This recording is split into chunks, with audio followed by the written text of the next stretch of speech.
Hello student, সবাইকে by বাংলাতে স্বাগত। আমি তোমাদের সঙ্গে সুরজিৎ। আজকে আমরা শুরু করব ক্লাস 10 এর একদম প্রথম যে অধ্যায়টা, অর্থাৎ জীবজগতের নিয়ন্ত্রণ এবং সমন্বয়। এর মধ্যে একটা টপিক ছিল উদ্ভিদ হরমোন। সেই উদ্ভিদ হরমোনের মধ্যে তিনটে উদ্ভিদ হরমোন দেওয়া ছিল: অক্সিন, জিববারেলিন এবং সাইটোকাইনিন। তার মধ্যে আমরা আগের ভিডিওতে কমপ্লিট করেছি অবশ্য, তবে ভিডিওটা একটু প্রবলেম থাকার জন্য আমরা আজকে করব অক্সিন সম্বন্ধে। আজকে আমরা জানব। আর যদি তোমাদের কোনো কোশ্চেন থাকে হরমোন চ্যাপ্টারের, উদ্ভিদ হরমোন হোক বা প্রাণী হরমোন হোক, তাহলে একটু আহ, বলবে, তাহলে সেই সম্বন্ধে আমি তোমাদেরকে জানাবো। ঠিক আছে, তাহলে আজকে আমরা শুরু করছি ক্লাস 10 এর প্রথম অধ্যায়, অর্থাৎ জীবজগতের নিয়ন্ত্রণ এবং সমন্বয়ের উদ্ভিদ হরমোন বলে যেটা আছে, সেই উদ্ভিদ হরমোন সম্বন্ধে আমরা আজকে জানব। তাহলে উদ্ভিদ হরমোন সম্বন্ধে জানতে গেলে প্রথমে আমরা যে উদ্ভিদ হরমোনটা আছে সেই উদ্ভিদ হরমোন সম্বন্ধে, তাহলে উদ্ভিদ হরমোন উদ্ভিদ হরমোন উদ্ভিদ হরমোন এর ভিতরে আমরা জানবো আজকে অক্সিন। অক্সিন তিনটে উদ্ভিদ হরমোন দেওয়া আছে: অক্সিন, জিববারেলিন এবং সাইটোকাইনিন। তার মধ্যে আজকে আমরা জানবো হচ্ছে অক্সিন। অক্সিন একটা জৈব অম্ল। তাহলে উদ্ভিদ হরমোনের মধ্যে অক্সিন এক প্রকার জৈব অম্ল। আমি আজ লিখি, দেখো। তাহলে অক্সিন অক্সিন অক্সিন হচ্ছে একটা উদ্ভিদ হরমোন। এই অক্সিন উদ্ভিদ হরমোনটা হচ্ছে এক প্রকার জৈব অম্ল প্রকৃতির। এটা হচ্ছে এক প্রকার জৈব অম্ল। তাহলে জৈব অম্ল প্রকৃতির, জৈব অম্ল প্রকৃতির সাধারণ পরিচিতিটা আমরা জানছি। তাহলে অক্সিন হচ্ছে একটা জৈব অম্ল প্রকৃতির উদ্ভিদ হরমোন। এর রাসায়নিক নাম হচ্ছে ইন্ডোল অ্যাসিটিক অ্যাসিড। তাহলে এর রাসায়নিক নাম হচ্ছে indole acetic acid. Indole acetic acid, সংকেত হচ্ছে আই এ এ। তাহলে অক্সিজেনের রাসায়নিক নাম হচ্ছে ইন্ডোল অ্যাসিটিক অ্যাসিড, এর হচ্ছে সংকেত হচ্ছে আই এ এ। ঠিক আছে, ইহা গঠিত হয়ে থাকে কার্বন, হাইড্রোজেন, অক্সিজেন এবং নাইট্রোজেনের সহযোগে। তাহলে অক্সিজেনটা কি কি দ্বারা গঠিত হয়ে থাকে? অক্সিজেনটা কার্বন, হাইড্রোজেন, অক্সিজেন এবং নাইট্রোজেন। কার্বন, হাইড্রোজেন, অক্সিজেন আর নাইট্রোজেন। এই চারটা মৌলের সহযোগে গঠিত হয়ে থাকে অক্সিজেন। এই অক্সিজেন হচ্ছে উদ্ভিদ হরমোন। যে অক্সিজেন, এই অক্সিজেনকে সাধারণত হেটারো অক্সিজেন বলা হয়ে থাকে। তাহলে অক্সিজেনকে কি বলা হয়ে থাকে? একে বলা হয়ে থাকে হেটারো অক্সিজেন। Hetero oxygen. তাহলে অক্সিজেনকে সাধারণত কি বলা হয়? হেটারো অক্সিজেন বলা হয়ে থাকে। বলা হয় অক্সিজেন জলে দ্রবণীয়, মানে জলে দ্রবীভূত হয়ে থাকে। তাহলে ইহা কি? জলে দ্রবণীয়। তারপরে ইহা সাধারণত ভাজক কলা, যে উদ্ভিদের ভাজক কলা আছে, সেই ভাজক কলার মাধ্যমের মধ্য দিয়ে, তাহলে ইহা সাধারণত ভাজক কলার কোষ থেকে উৎপন্ন হয়। তাহলে অক্সিজেনটা কোথা থেকে উৎপন্ন হয়? সাধারণত ভাজক কলার কোষ থেকে উৎপন্ন হয়ে ফ্লোয়েমে। তাহলে কোথা থেকে উৎপন্ন হয়? ভাজক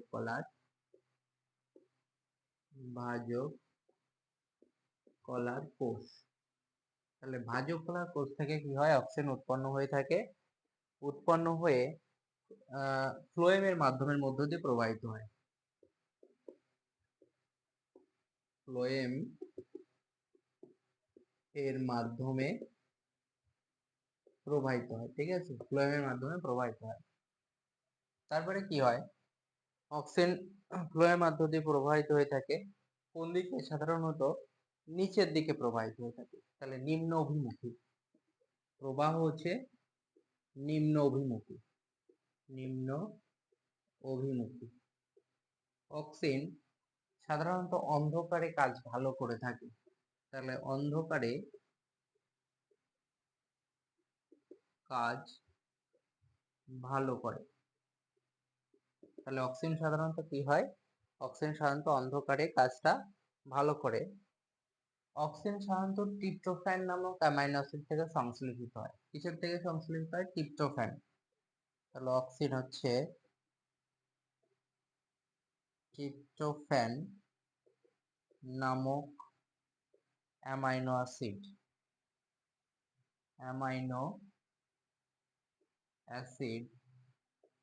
থেকে সংশ্লেষিত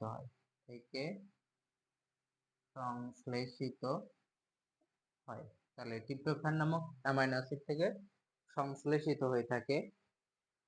আর অক্সিন সাধারণত উদ্ভিদের মূল এবং কাণ্ডের অগ্রভাগ থেকে উৎপন্ন হয়ে থাকে, অর্থাৎ ভ্রূণমূল, ভ্রূণমুকুলাবর্ণী, তারপরে ভ্রূণমুকুল, এই সমস্ত জায়গা থেকে অক্সিন উৎপন্ন হয়। তাহলে আমরা দেখো অক্সিনের সাধারণত একটা জেনারেল ক্যারেক্টার আমরা দেখলাম।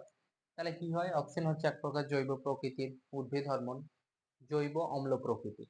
তাহলে জৈব অম্ল প্রকৃতির উদ্ভিদ hormone. Auxin carbon, hydrogen, oxygen এবং নাইট্রোজেনের সহযোগে গঠিত হয়ে থাকে। অক্সিন সাধারণত রাসায়নিক নাম হচ্ছে ইন্ডোল অ্যাসিটিক অ্যাসিড। অক্সিনের রাসায়নিক নাম হচ্ছে ইন্ডোল অ্যাসিটিক অ্যাসিড। এর সংকেত হচ্ছে IAA। IA এর ফুল ফর্ম হচ্ছে ইন্ডোল অ্যাসিটিক অ্যাসিড। হলো। এবার অক্সিন সাধারণত কি হয়? অক্সিন হচ্ছে ভাজক ফ্লোয়ার কোষ থেকে উৎপন্ন হয় এবং ফ্লোয়েমের মাধ্যমের মধ্য দিয়ে নিম্ন অভিমুখে প্রবাহিত, অর্থাৎ নিচের দিকে প্রবাহিত হয়ে থাকে এবং ইহা সাধারণত জলে দ্রবণীয়, অর্থাৎ জলের সঙ্গে দ্রবীভূত হয়ে যায়। আর অক্সিন হচ্ছে হেটারো অক্সিন প্রকৃতির হয়ে থাকে। অক্সিন উদ্ভিদ হরমোন যে অক্সিন, সেই অক্সিনকে হেটারো অক্সিন প্রকৃতির বলা হয়ে থাকে। আর এটা ট্রিপ্টোফ্যান নামক অ্যামাইনো অ্যাসিড থেকে সংশ্লেষিত হয়। অক্সিন অক্সিন সাধারণত কি হয়?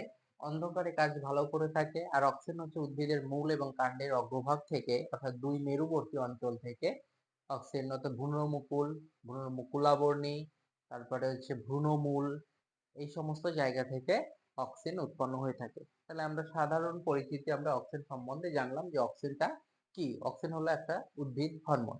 এইবার আমরা এই সমস্ত গুলোকে একসঙ্গে আমরা যদি জুড়ে দিই, তাহলে অক্সিন সম্বন্ধে আমরা একটা সংজ্ঞা পাবো, যেটাকে বলা হয়ে থাকে অক্সিন কাকে বলে বা অক্সিন কি। তাহলে আমরা কি বলবো?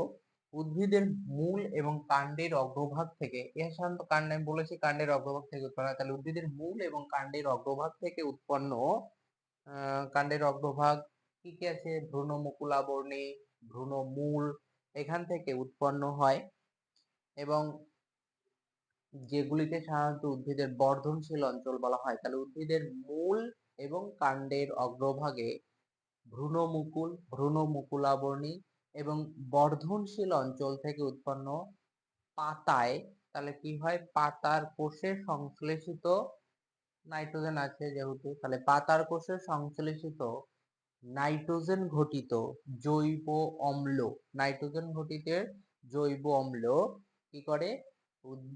যা উদ্ভিদের বৃদ্ধিকে ত্বরান্বিত করে থাকে, অর্থাৎ উদ্ভিদের যে বৃদ্ধি ঘটে সেই বৃদ্ধিটাকে খুবই দ্রুত ঘটে, যা উদ্ভিদের বৃদ্ধিতে ত্বরান্বিত করে, তাকে বলা হয়ে থাকে অক্সিন। তাহলে অক্সিন কাকে বলা হয়ে থাকে আমি লিখে দিচ্ছি। তাহলে এগুলো দেখলে অক্সিন সম্বন্ধে আমরা সাধারণত আইডিয়া পেলাম। এইবার অক্সিন কাকে বলে আমরা সেটা লিখি।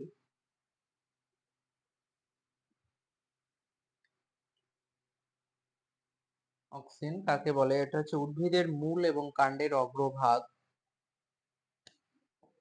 তাহলে অক্সিন, অক্সিন হচ্ছে উদ্ভিদের মূল ও কাণ্ডের অগ্রভাগ, ও কাণ্ডের অগ্রভাগ, ভ্রূণমুকুল, ভ্রূণমুকুল, ভ্রূণমুকুলাবর্ণী, ভ্রূণমুকুলাবর্ণী,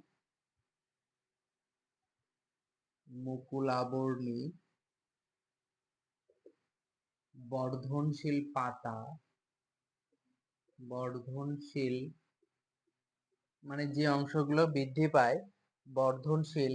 আর পাতার কোষে সংশ্লেষিত, পাতার কোষে সংশ্লেষিত জৈব অম্ল,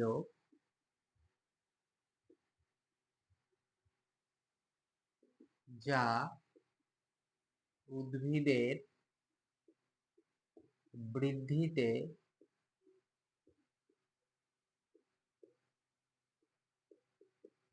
ত্বরান্বিত করে, তাকে বলা হয় অক্সিন। ঠিক আছে, তাকে কি বলা হয়ে থাকে? তাকে বলা হয়ে থাকে অক্সিন বলা হয়ে থাকে। তাহলে কি আমরা পেলাম? উদ্ভিদের সব সময় মনে রাখবে যে অক্সিন উদ্ভিদ হরমোনটা দুই মেরুবর্তী অঞ্চল থেকে, অর্থাৎ ভ্রূণমুকুল এবং ভ্রূণমূল, এই দুই মেরুবর্তী অঞ্চল থেকে উৎপন্ন হয়ে থাকে, ভাজক কলার কোষ থেকে উৎপন্ন হয়।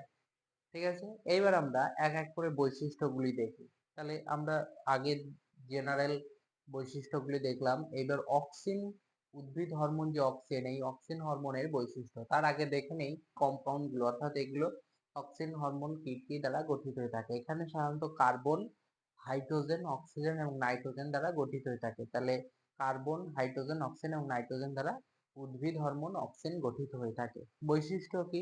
এক নম্বর বৈশিষ্ট্য হচ্ছে এই প্রকার হরমোন হচ্ছে নাইট্রোজেন ঘটিত জৈব অম্ল। তাহলে আমরা এক এক করে বৈশিষ্ট্য দেখি আর লিখি। তাহলে কি? উদ্ভিদ অক্সিন হলো এক প্রকার নাইট্রোজেন ঘটিত জৈব অম্ল। তাহলে বৈশিষ্ট্য,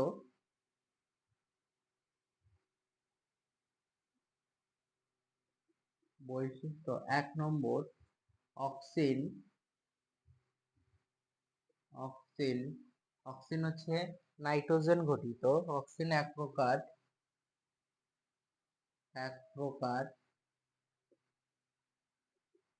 নাইট্রোজেন ঘটিত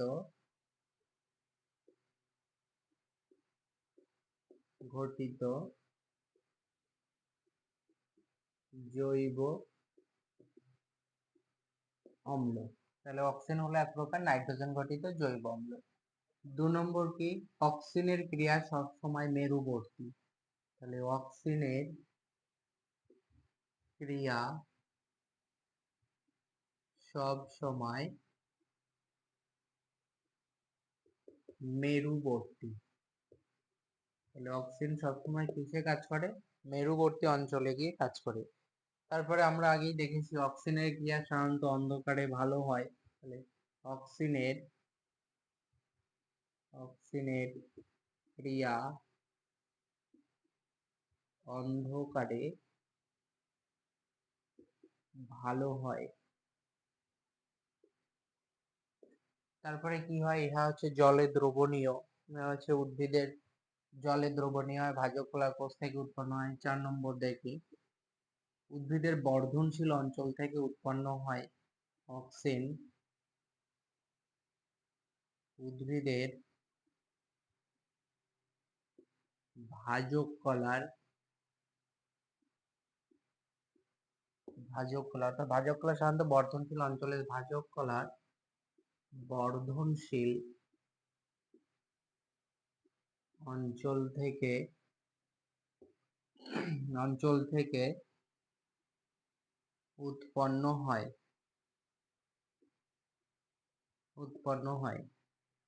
5 নম্বর কি? 5 নম্বর হচ্ছে অক্সিন জলে দ্রবণীয়, তাই কি হয়? অতি সহজেই, তাহলে অক্সিন জলে দ্রবণীয় তাই অতি সহজেই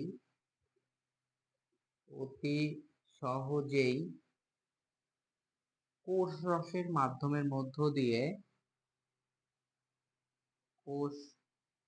রসের মাধ্যমে পরিবাহিত হয়। তাহলে কোষ রসের মধ্য দিয়ে অতি সহজেই পরিবাহিত হয়। আর অক্সিন সাধারণত স্বল্প মাত্রায় ক্রিয়াশীল। নম্বর, অক্সিন সাধারণত স্বল্প মাত্রায় ক্রিয়াশীল।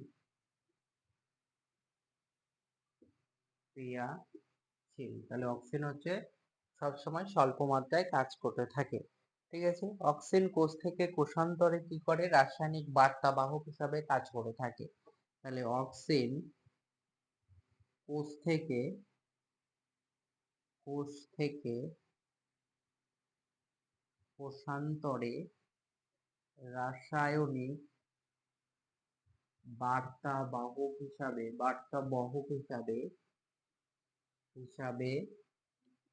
কাজ করে। তাহলে অক্সিন সাধারণত রাসায়নিক বার্তাবাহক হিসাবে কাজ করে থাকে। এই কতগুলো বৈশিষ্ট্য আমরা দেখে নিলাম অক্সিনের।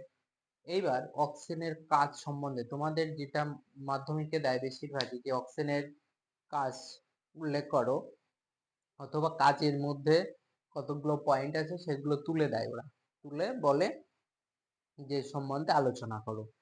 ঠিক আছে, তাহলে আমরা অক্সিনের এবার কাজ দেখব। অক্সিনের কাজ হচ্ছে, 1 নম্বর প্রধান কাজ হচ্ছে বৃদ্ধি নিয়ন্ত্রক হিসাবে কাজ করে থাকে। তাহলে অক্সিন হচ্ছে এক প্রকারের বৃদ্ধি নিয়ন্ত্রক হচ্ছে উদ্ভিদ হরমোন, অর্থাৎ অক্সিনের প্রভাবে উদ্ভিদের বৃদ্ধি হয়ে থাকে। কোথায়? মূল এবং কাণ্ডের অগ্রভাগে এর বৃদ্ধি ঘটে থাকে। তাহলে প্রথমে অক্সিনের কাজ দেখব। 1 নম্বর কাজ, কার কাজ? অক্সিনের। তাহলে এর আন্ডারে, দিলাম, এর আন্ডারে দেখব হচ্ছে তোমার হচ্ছে অক্সিনের মধ্যে দেখব হচ্ছে বৃদ্ধি নিয়ন্ত্রক।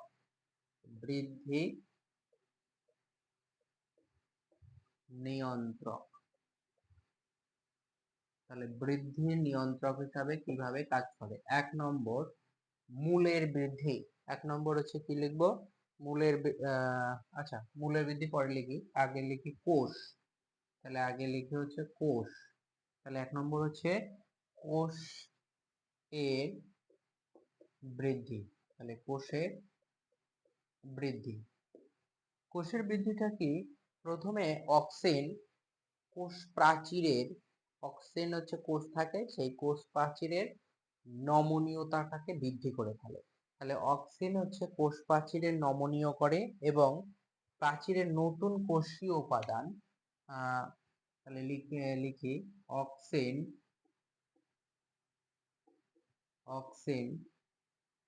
কোষের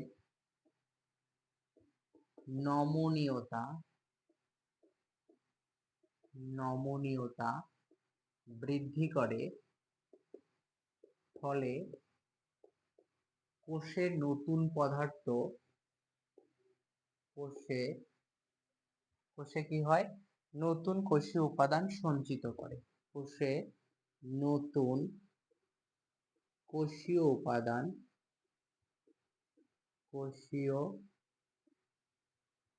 উপাদান সঞ্চিত করে। যেই কোষের নমনীয়তা বৃদ্ধি করে কি হয়? কোষে তখন হচ্ছে নতুন কোষীয় উপাদান সঞ্চিত করে, ফলে কোষের কি হয়? সামগ্রিক আকার এবং আয়তন, সামগ্রিক বৃদ্ধি ঘটে। ফলে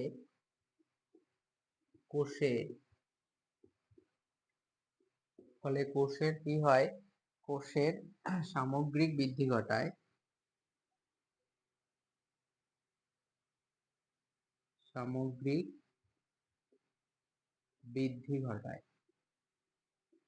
তাহলে যেই নতুন উপাদান সঞ্চিত হচ্ছে কোষের মধ্যে, তখন কোষের সামগ্রিক বৃদ্ধি ঘটায়। তাছাড়াও কি করে? কোষের ভিতরে গহ্বর সৃষ্টি করে।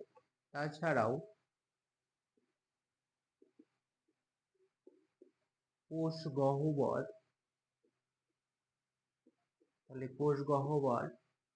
সৃষ্টি করে, তাছাড়াও কি করে? কোষ গহ্বর সৃষ্টি করে অক্সিন কোষের আয়তন বৃদ্ধি করে। কোষ গহ্বর সৃষ্টি করে কোষের আয়তন বৃদ্ধি করে। ঠিক আছে? তাহলে দেখো কোষের বৃদ্ধি কিভাবে হচ্ছে, তাহলে হচ্ছে অক্সিন কি করে, কোষ প্রাচীরের নমনীয়তাটাকে কি করে, নমনীয়তা বৃদ্ধি করে।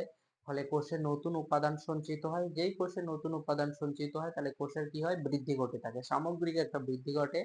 এছাড়াও কোষের ভিতরে যে ভ্যাকুয়াল বা কোষ গহ্বর থাকে সেই কোষ গহ্বরের সংখ্যাটা বেশি করে, বৃদ্ধি করতে মানে বাড়ায়।